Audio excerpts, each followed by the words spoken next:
Church in Cedar Hill, Texas, and I'll be presenting to you Enchanted.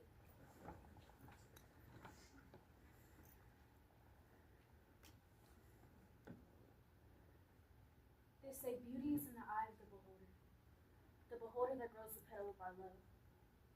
But what happens when the beholder exploits the petal and the nurturing stops? They become a leech, extracting all the good energy, and what they see in us changes the trajectory of how we show affection. Now we're closeted. We walk through life clutching our hearts restrained, unwilling to embrace enchantment. We build walls around ourselves, convinced vulnerability equates to weakness, so we're savage. Starting at any hand, voice, heart, pushing away attachment, intensifying the beast that starts the withering of our souls. We fall, killing beauty, sensuality, and royalty before it even has a chance to show.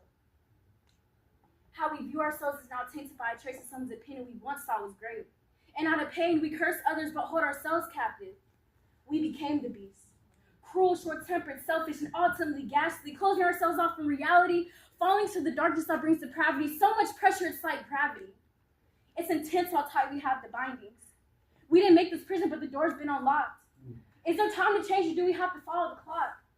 Is there time to regrow rose after the flower has lost its glow? How do we get beauty to identify with the beast we show?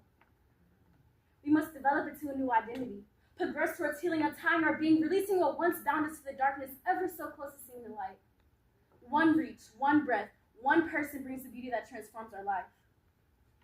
You see, beauty is within the one that holds you in his hand, waters the seed and makes it flourish. It was God who loved us through our works and added fertilizer to our dirt, not to create the perfect rose, but for the potential to grow into who he planted us to be. It's about recognizing the enchantment of living, embracing vulnerability, and letting him tend to our garden even when it's been trampled and overgrown with weeds. We get to uproot the seed of doubt and fear.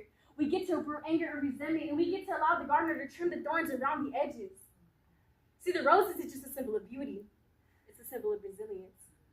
Pure love from life to death is purpose when it blooms.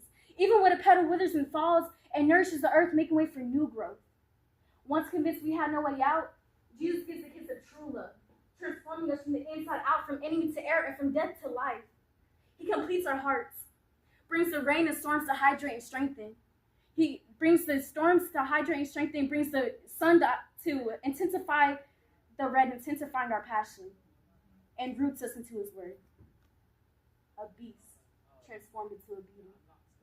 Isaiah 40 verse 8 says, "The grass withers and the flower fades, but the word of our God will stand forever." Thank you. Amen.